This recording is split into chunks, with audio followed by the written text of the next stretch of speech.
اب جب تدوین مکمل ہوئی تھی تو اس کا نسخہ حضرت ابوبکر صدیق رضی اللہ تعالیٰ عنہ نے کس کے پاس رکھا؟ کسی کے پاس بھی نہیں بلکہ اپنے پاس رکھا تھا. تو یہاں پر کریکٹ آپشن ڈی ہے، ان میں سے کوئی نہیں.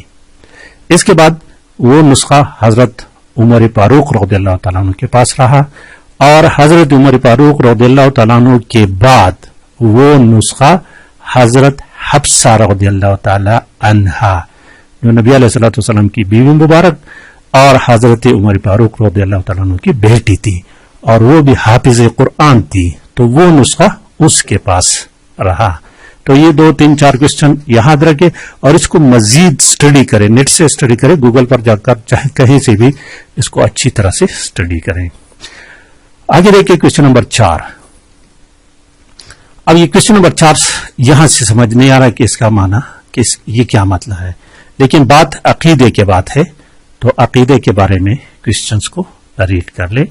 کوشچن نمبر 5 بھی صحیح طرح سمجھ نہیں آ رہا، یہ یہاں یہ سمجھ نہیں آ رہا ہے، اس یہاں یہ اس کا مطلب ہے کیا ہے. ٹھیک ہے، یہاں تو یہ تو سمجھ آ رہا ہے کہ باقی مشاہدہ کر کے بچوں کے باطن تک آسانی حاصل کر کے ٹوٹ کے یہ کوشچن ذرا پڑھ لیں خود، یہ دیکھیں. اور کوشچن نمبر 6 دیکھیں.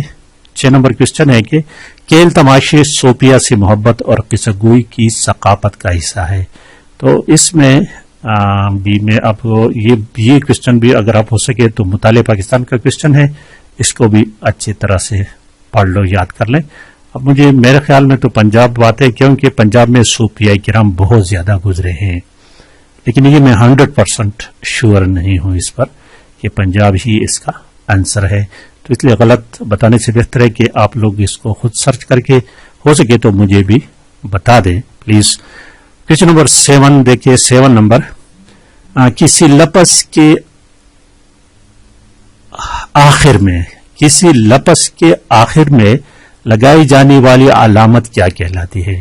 تو یہاں پر سابقہ اور لاحقہ آخر میں لگانے والی، جس طرح کہ ہم کہتے ہیں ضرورت اور ضرورت مند. یہ مند کیا ہے؟ یہ ایک لاحقی کی علامت ہے، اور جو پہلے لگا دی جاتی ہے اس کو سابقہ کہتے ہیں. ردیف اور قافیہ کو بھی پڑھ لو، دیکھیں یہاں پر. تو اس کا مطلب یہ اس کوشچن سے مطلب کیا نکلا کہ اردو گرامر کو بھی پڑھنا ہے. اب دوستوں نے اردو گرامر کی بھی تیاری کرنی ہے. یہاں پر آپ نے دیکھ لیا کہ انگلش کی بھی تیاری کرنی ہے، اردو اسلامیات. آگے دیکھیں کوشچن نمبر 8. 8 نمبر کوشچن بھی نظر نہیں آ رہا کہ 8 نمبر کوشچن کیا ہے. تو ذرا تو ٹرائی کرتے ہیں.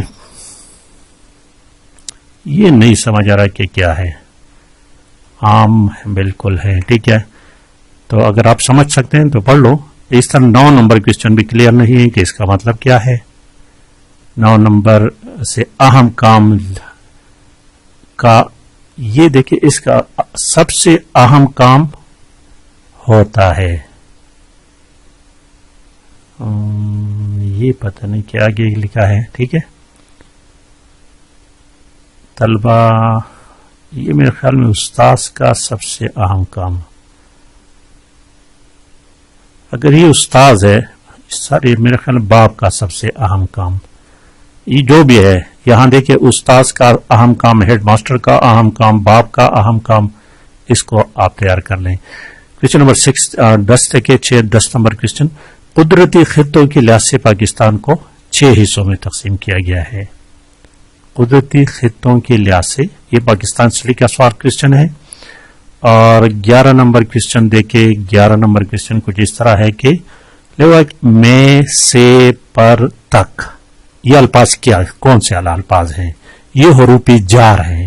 کیا ہے یہ؟ حروفی جار. حروفی جار ایسے الفاظ ہوتے ہیں جو اسموں کے ساتھ مل کر فعل کا تعلق اس کے ساتھ ظاہر کرتا ہے. پر، سے، تک، میں وغیرہ. تو آپشن سی کریکٹ ہو گیا. 12 نمبر کوشچن دیکھیں. کوشچن نمبر 12 یہ انگلش کا کوشچن ہے. The delegation told Abu Talib to restrain, TESTRAIN restrain the Holy Prophet peace be upon him from preaching Allah's message.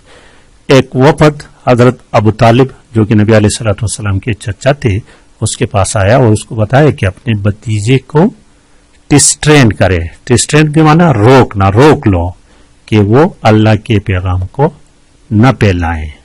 Preaching تبلیغ کرنا. تو کہتے کہ یہ انڈر لائن لفظ جو اس کی معنی کیا ہے؟